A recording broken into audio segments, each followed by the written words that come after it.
March 27, 1944, dawned cold and clear over the English Channel, but Lieutenant Francis "Gabby" Gabreski wasn't thinking about the weather. He was thinking about survival. The Polish-American ace had just witnessed something that would revolutionize aerial combat. A diving P-47 Thunderbolt had outrun a Focke-Wulf 190 in a vertical plunge, then pulled up and shredded the enemy fighter before the German pilot could react. It defied everything the textbooks taught about dogfighting.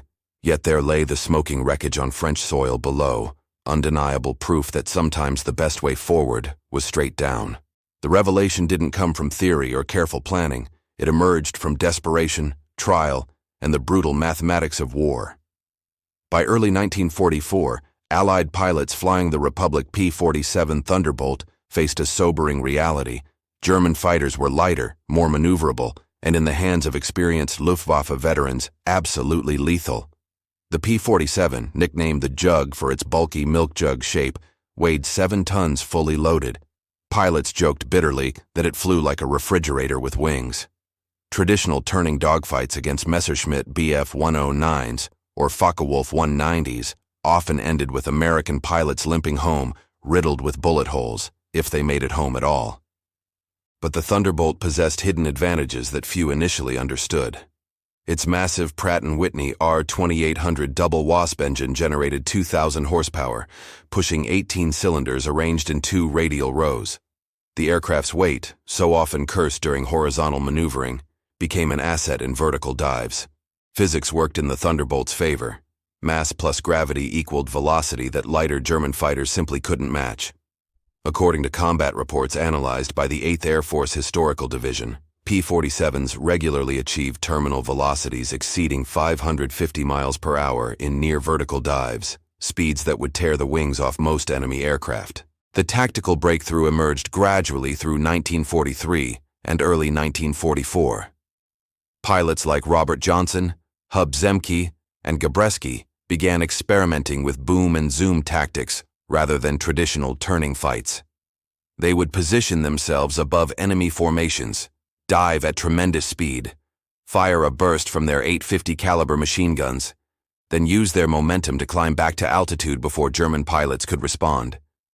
The technique required iron discipline. Every instinct screamed to turn and fight when tracers flashed past the canopy, but pilots who broke that discipline usually died.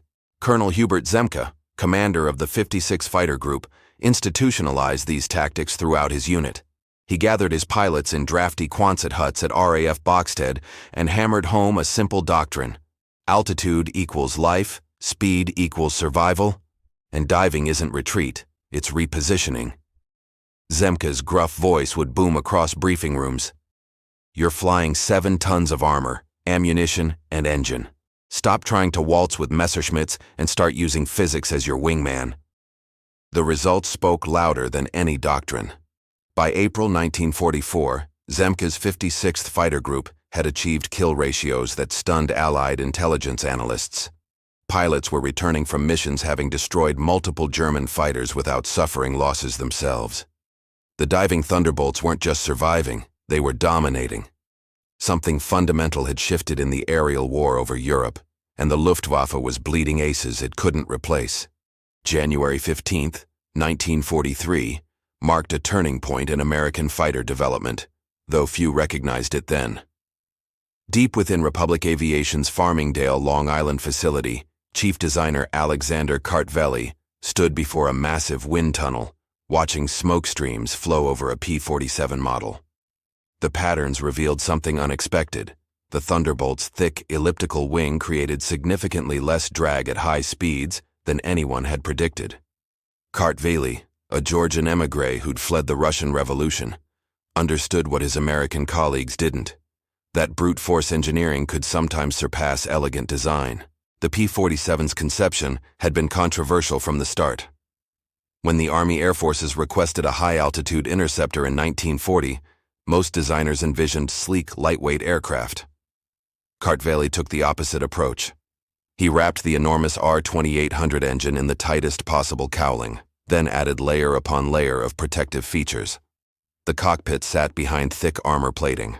The fuel tanks were self-sealing, containing layers of rubber that would swell when punctured, automatically plugging bullet holes. The entire airframe was overbuilt, with load factors far exceeding requirements. This context regarding Kartveli's design philosophy comes from Stephen Sherman's detailed analysis in Republic P-47 Thunderbolt, From Seversky to Victory, which examined original Republic aviation engineering documents and wartime testing reports. Critics called it wasteful. General Henry Hap Arnold himself questioned whether such a large fighter could succeed in combat. The P-47 consumed fuel at astonishing rates, limiting its range. Early models struggled to climb quickly, a potentially fatal flaw in air combat. But those critics hadn't flown through German flak or felt Messerschmitt cannon shells hammering their aircraft. The pilots who survived their first combat missions developed a different perspective. Lieutenant Robert Johnson's experience on June 26, 1943, became legendary throughout the 8th Air Force. Returning from an escort mission over France, Johnson's P-47 was ambushed by Oberleutnant Egon Mayer, one of the Luftwaffe's most accomplished aces. Mayer's Focke-Wulf 190 pumped over 200 machine gun and cannon rounds into Johnson's Thunderbolt. The American fighter absorbed hits that would have disintegrated most aircraft.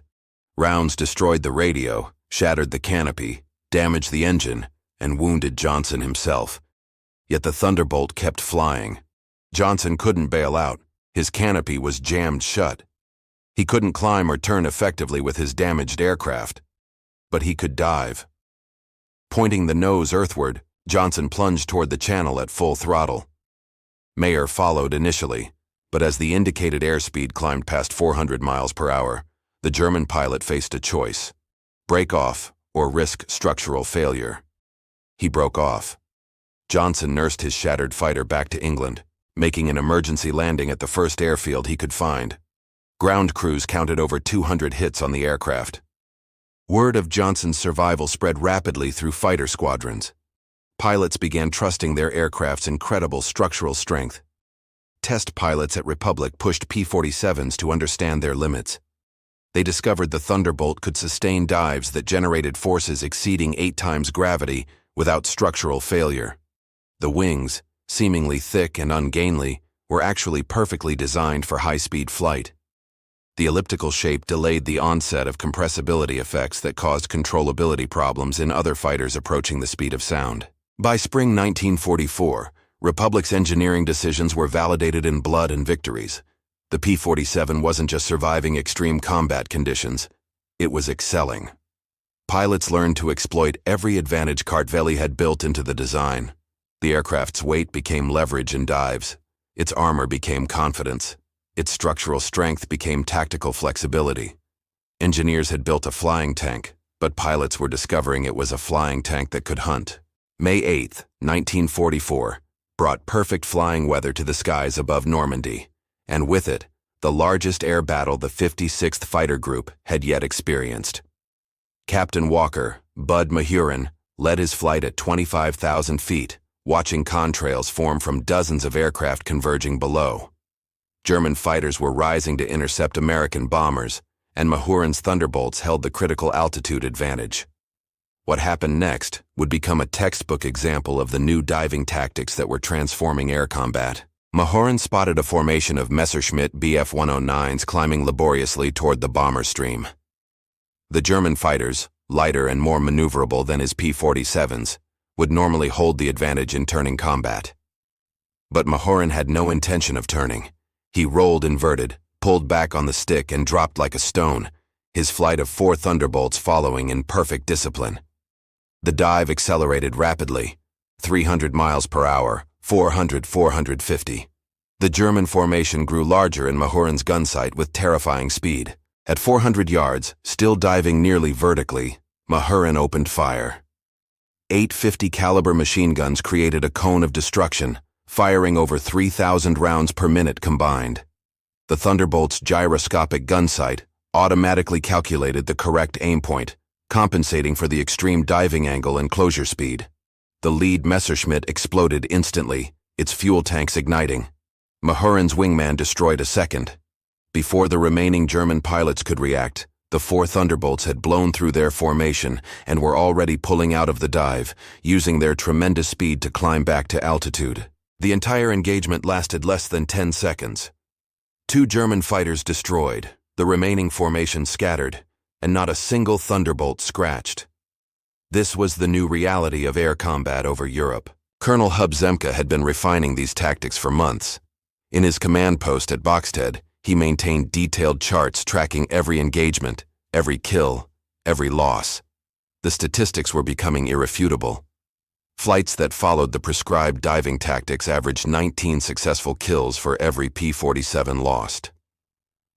Flights that abandoned discipline and engaged in turning dogfights suffered 3 times the casualties.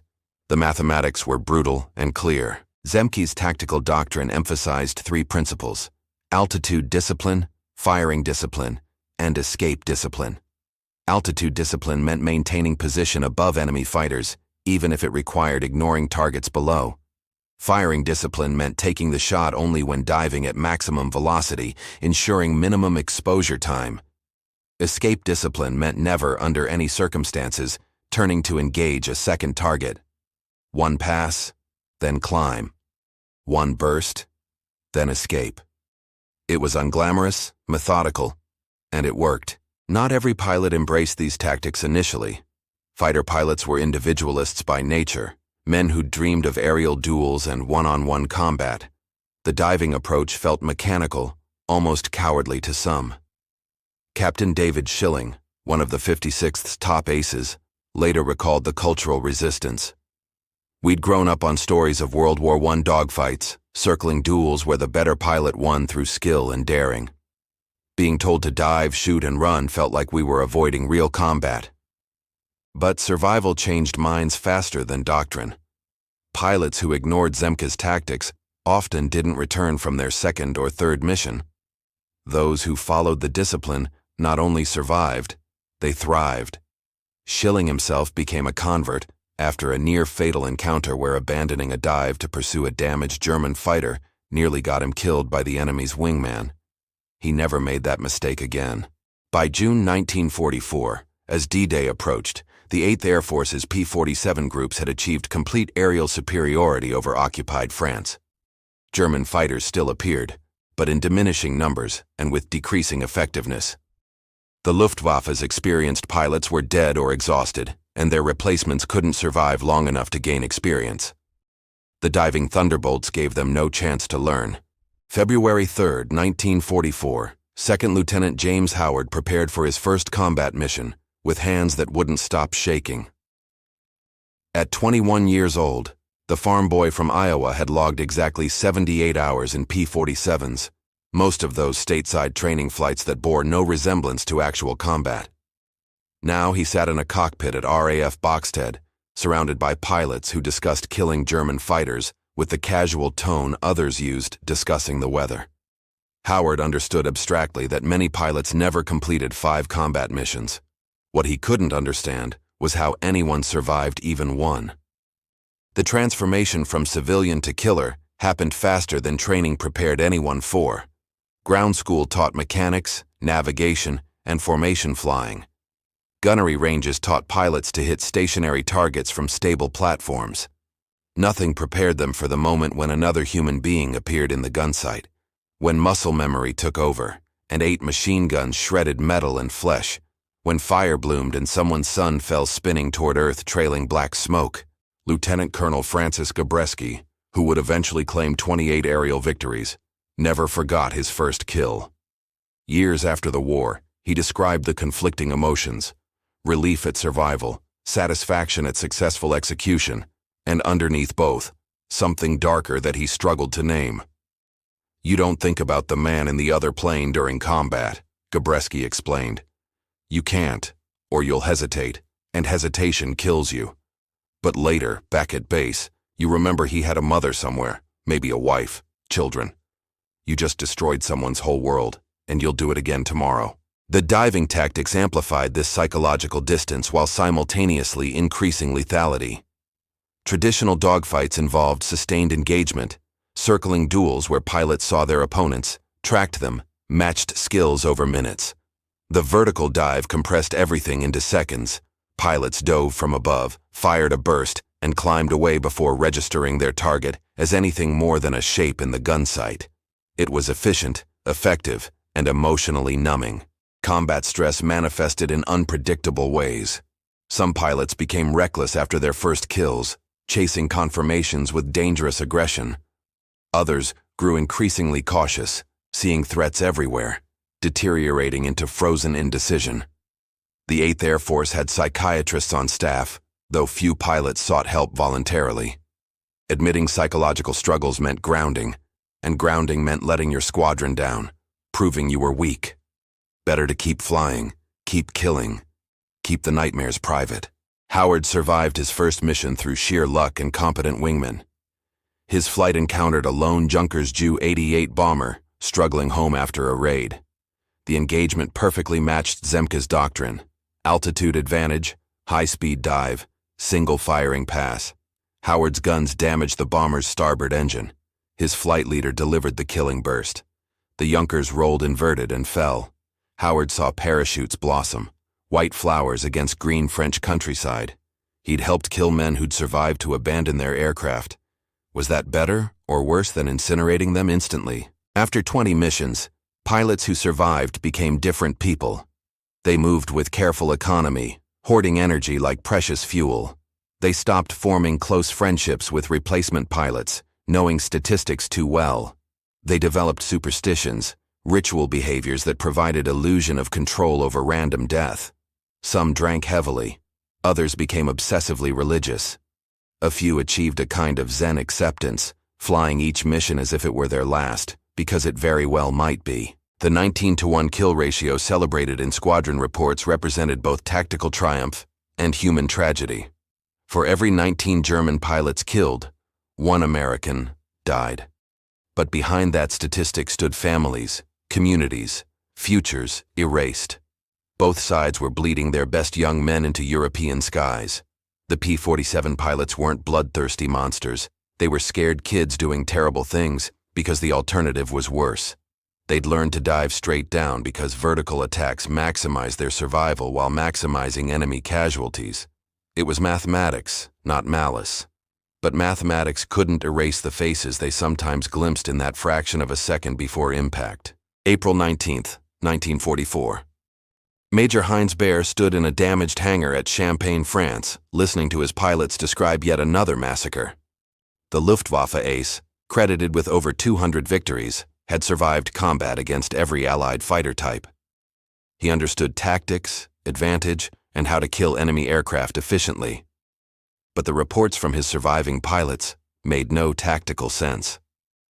American Thunderbolts weren't outmaneuvering German fighters. They were simply diving through formations at impossible speeds, destroying aircraft before anyone could respond, then disappearing into the sky. The situation infuriated Baer precisely because he recognized the brilliance of the American approach. The Luftwaffe had spent 4 years perfecting energy fighting tactics, using altitude and speed to dictate engagement terms. Now, the Americans were using those same principles with heavier, more powerful aircraft that could execute the tactics more effectively. German fighters couldn't climb fast enough to regain altitude advantage before the Thunderbolts returned for another pass. They couldn't dive as quickly without risking structural failure. And they couldn't absorb punishment the way those armored American brutes could. German fighter pilots were dying, and worse, they were dying helplessly. Veteran aces like Baer could sometimes anticipate the diving attacks, position themselves defensively, and survive. But replacement pilots, hastily trained and thrown into combat with minimal experience, had no chance. They'd spot the contrails high above, understand theoretically what was coming, then die in fire and confusion before processing what killed them. The Jagdwaffe, once the world's most formidable fighter force, was bleeding to death in French skies. Oberst Johannes Steinhoff, one of the Luftwaffe's most respected tacticians, attempted to develop counter-tactics. His directives circulated through fighter wings in early 1944, emphasizing dispersion, altitude awareness, and mutual support. German fighters were instructed to maintain smaller formations that could evade more effectively, to position spotters above the main formation watching for diving attacks, and to immediately scatter when Thunderbolts began their attack dives. These counter-tactics achieved limited success. Scattered formations survived better than concentrated ones, but scattered formations also couldn't effectively intercept bomber streams. The Americans were forcing German fighters into an impossible choice: concentrate to attack bombers and become vulnerable to diving escorts, or disperse for survival and abandon the bombers to their fates. Either way, Germany's cities continued burning. Desperate innovation followed. Some Luftwaffe pilots experimented with extreme altitude attacks, approaching bomber formations above 30,000 feet, where P-47s struggled with engine performance. Others tried low-altitude ambushes, hiding in valleys and attacking climbing bomber formations before escorts arrived. A few attempted to engage Thunderbolts in vertical climbing duels, using their lighter aircraft's superior climb rate. Each innovation brought temporary advantage until the Americans adapted. The fundamental problem wasn't tactical, it was industrial. Germany couldn't replace aircraft or pilots as fast as they were dying. American factories produced Thunderbolts faster than they could be destroyed. American training programs graduated pilots faster than the Luftwaffe could kill them. By mid-1944, new American pilots arrived at combat squadrons with 200 hours of flight training. New German pilots arrived with 60 hours, often having never practiced gunnery against maneuvering targets or flown above 15,000 feet. Baer watched the inevitable unfold with professional detachment, masking personal horror. Teenagers barely old enough to shave were being strapped into Messerschmitts and Focke-Wulfs with instructions to stop the bomber streams. They'd take off in the morning, encounter diving Thunderbolts by noon, and be dead before lunch. The survivors would return shattered, babbling about aircraft appearing from nowhere, about impossible speeds, about watching friends explode without firing a shot. The psychological impact devastated remaining experienced pilots.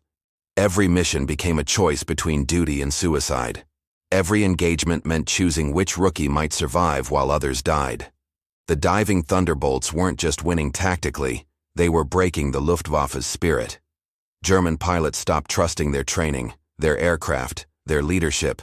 They flew because orders demanded it, but they knew they were flying into a slaughter their skills couldn't prevent. By June 1944, as Allied armies prepared to invade Normandy, Luftwaffe commanders faced catastrophic pilot losses.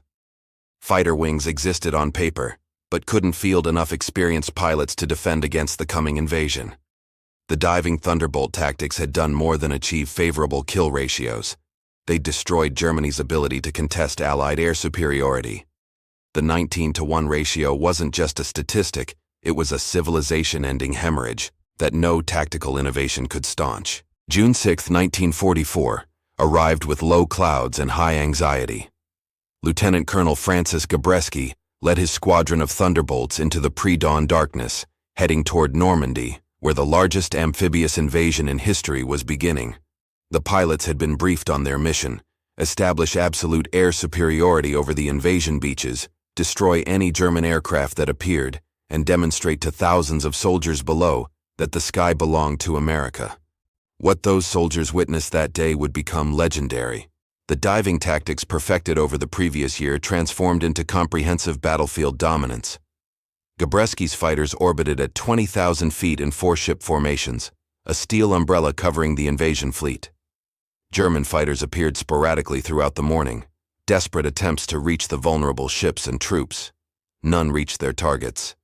The Thunderbolts dove in precisely coordinated attacks, their tactics now so refined that pilots executed them almost unconsciously. At 0730 hours, a formation of 12 Focke-Wulf 190s attempted to attack the beach landing craft. Gabreski spotted them climbing through cloud layers at 12,000 feet, already too low and too slow. His flight of 16 P-47s rolled into attack dives simultaneously, creating a wall of descending destruction. The German formation disappeared under diving Thunderbolts moving at 500 miles per hour.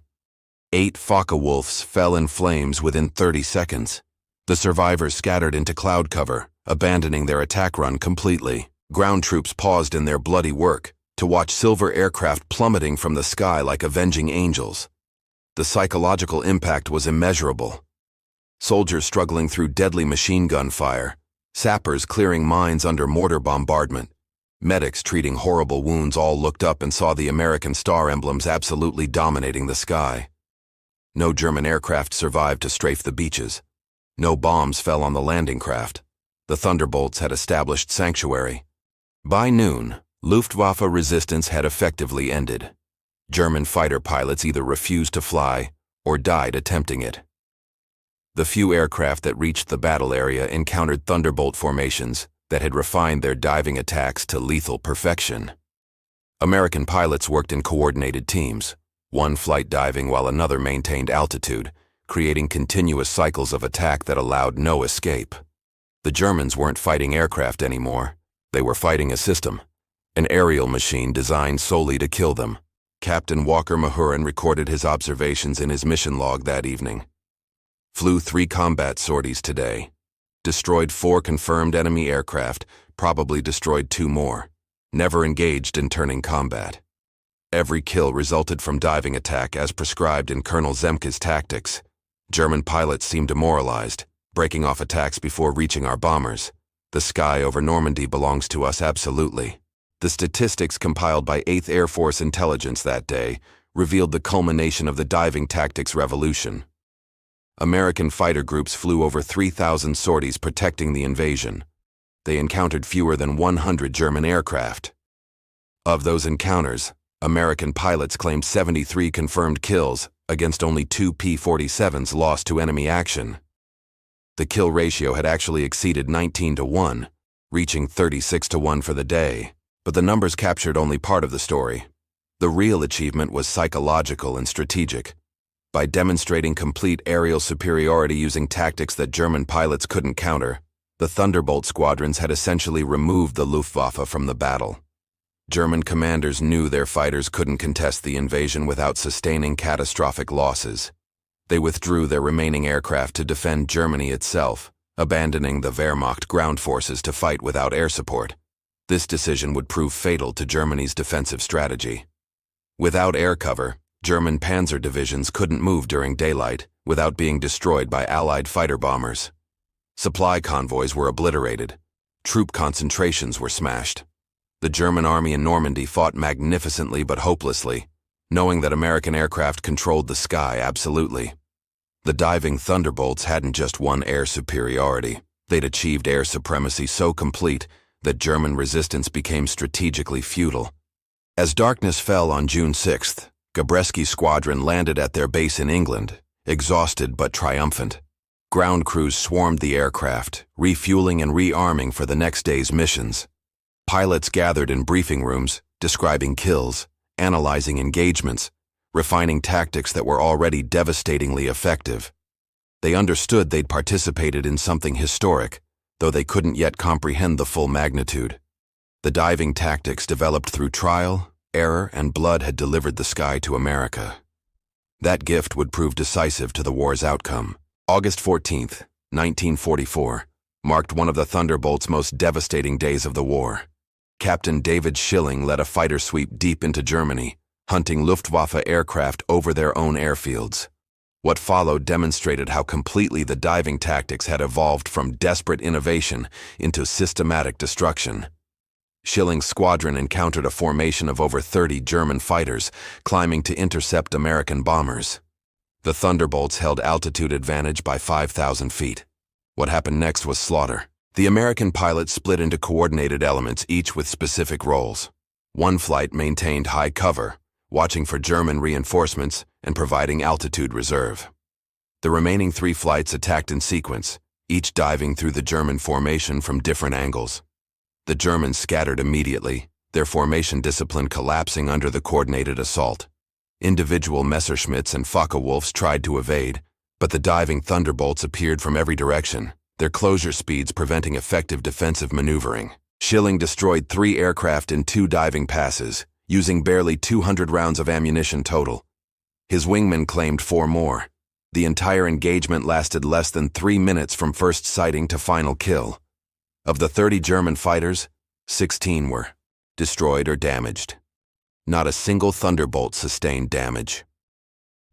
The kill ratio for that engagement reached 16-0, numbers that would have seemed impossible a year earlier. These results reflected months of tactical refinement across all 8th Air Force fighter groups. The diving attacks had evolved from simple vertical approaches to complex choreographed assaults involving multiple elements attacking from calculated angles. Pilots practiced formations specifically designed to maximize the diving tactics' effectiveness.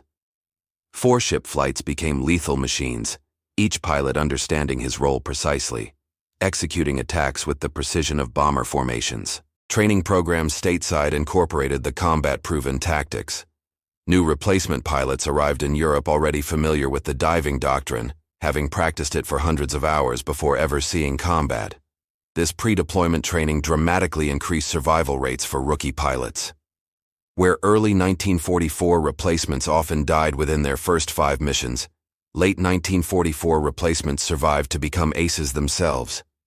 The institutional knowledge developed through blood was now saving lives by killing more efficiently. The Luftwaffe had no effective counter-strategy. German pilots tried everything, flying at extreme altitudes where P-47 struggled, hiding in clouds, attacking only when thunderbolts were distracted. Nothing worked consistently.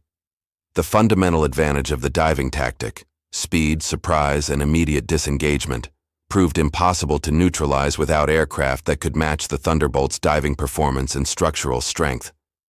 Germany didn't have such aircraft and couldn't develop them quickly enough to matter. By September 1944, Luftwaffe dayfighter operations over Western Europe had essentially ceased. German pilots flew occasionally, usually in desperation to defend specific critical targets.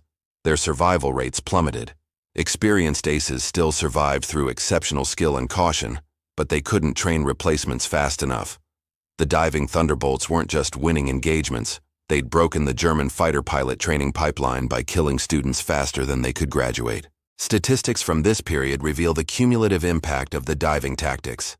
From June through September 1944, P-47 units of the 8th Air Force claimed over 3,000 German aircraft destroyed in air combat, while losing fewer than 150 Thunderbolts to enemy fighters. The kill ratio across the entire force exceeded 20-1 for sustained operations. This wasn't luck or temporary advantage. This was systematic dominance achieved through tactical innovation and ruthless execution. Hub Zemke's 56th Fighter Group alone claimed over 600 aerial victories during 1944, becoming the highest-scoring fighter group in the 8th Air Force. Zemke himself shot down 20 enemy aircraft before being shot down and captured in October.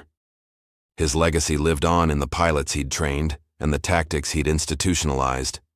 The diving approach he'd championed had become standard doctrine across all American fighter operations in Europe.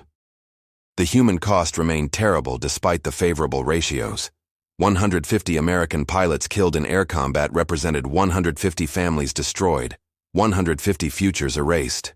But those losses had prevented thousands of others by achieving complete air superiority. The Thunderbolt pilots understood this mathematics grimly. Every German fighter destroyed was one that couldn't attack bombers, couldn't strafe ground troops, couldn't contest the inevitable Allied victory. The diving tactics were horrific in their effectiveness, but they were ending the war faster, saving lives by taking them efficiently. December 31, 1944, Lieutenant James Howard completed his 50th and final combat mission, having survived when statistics suggested he shouldn't. The Iowa farm boy had transformed into an ace with 6 confirmed kills, all achieved using the diving tactics that had revolutionized air combat. As his P-47 touched down at Boxted for the last time, Howard reflected on the bizarre profession he'd practiced for 8 months, hunting men from the sky using mathematics and machine guns. The diving tactics that emerged from desperation and innovation had fundamentally changed aerial warfare. Future generations of fighter pilots would study the Thunderbolt's campaigns as textbooks in energy management, tactical patience, and systematic destruction. The principle of trading altitude for speed, using vertical attacks to maximize advantage while minimizing exposure, would influence fighter design and doctrine through the jet age and beyond. The 19-1 kill ratio achieved by P-47 units stood as one of history's most lopsided military victories.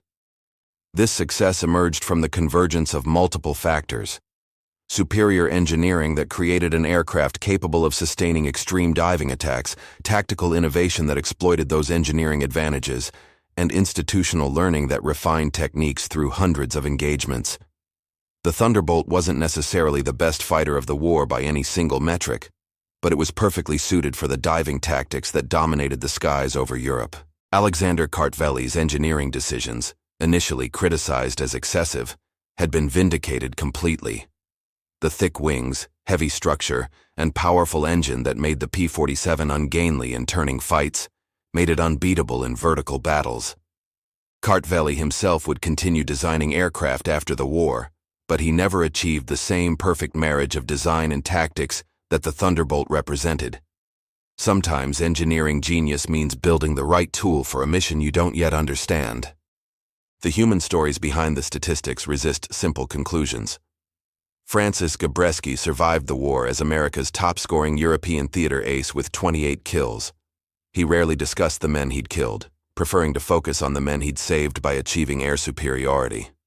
Hub Zemka spent 6 months as a prisoner of war after being shot down, his aircraft betrayed by structural failure during a storm, not enemy action. He'd survived over 100 combat missions using the tactics he'd developed, only to fall to weather and bad luck. Robert Johnson, who'd survived Egon Mayer's devastating attack by diving away in his shattered Thunderbolt, lived to age 78. He spent decades speaking to aviation groups about the P-47 and the men who flew it. Johnson emphasized the aircraft's life-saving durability and the tactical discipline that kept pilots alive. He never claimed to be a hero, just a survivor who'd followed doctrine and gotten lucky. The Luftwaffe pilots who survived remember the Thunderbolts with professional respect and personal horror. The diving attacks gave them no chance to demonstrate the skill they'd trained years to develop. Major Heinz Baer survived the war with over 200 kills to his credit, but he'd lost most of his men to American fighters he could neither catch nor outmaneuver. The war had become industrial, numerical, inevitable. Individual skill mattered less than production capacity and tactical systems. By May 8, 1945, when Germany surrendered, the 8th Air Force's Thunderbolt groups had helped destroy the Luftwaffe's ability to contest Allied air operations. The diving tactics contributed directly to this achievement by maximizing American advantages while minimizing vulnerabilities. The P-47 pilots hadn't won the war alone. Air superiority required bombers, ground forces, naval power, and Allied cooperation. But they'd achieved their mission: control the sky, destroy enemy fighters, and bring pilots home alive. The legacy persists in modern fighter doctrine. Contemporary pilots still study energy management, altitude discipline, and boom and zoom tactics. The principle remains valid. Dictate engagement terms by controlling altitude and speed, attack from positions of advantage, and disengage before the enemy can respond.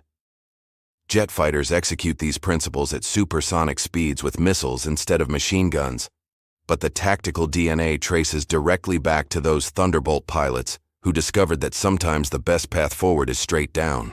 The specific conditions that made the diving tactic so effective, heavy armored aircraft facing lighter maneuverable opponents, may never recur exactly. But the underlying lesson endures. Tactical innovation combined with disciplined execution can overcome apparent disadvantages. The P-47 pilots didn't fly the fastest or most maneuverable fighter, but they developed tactics that made their aircraft's strengths decisive. They turned physics into weaponry, altitude into survival, and descent into domination. As Lieutenant Howard walked away from his P-47 that December afternoon, ground crews were already prepping it for the next pilot. The war would continue 3 more months, claiming thousands more lives before ending. But the outcome was no longer in doubt. The sky belonged to America, won through tactics developed by desperate men who'd learned that gravity, properly applied, could defeat skill, courage, and determination. The diving Thunderbolts had written their lessons in contrails and cordite, a curriculum of survival taught by those who'd fallen and remembered by those who returned home.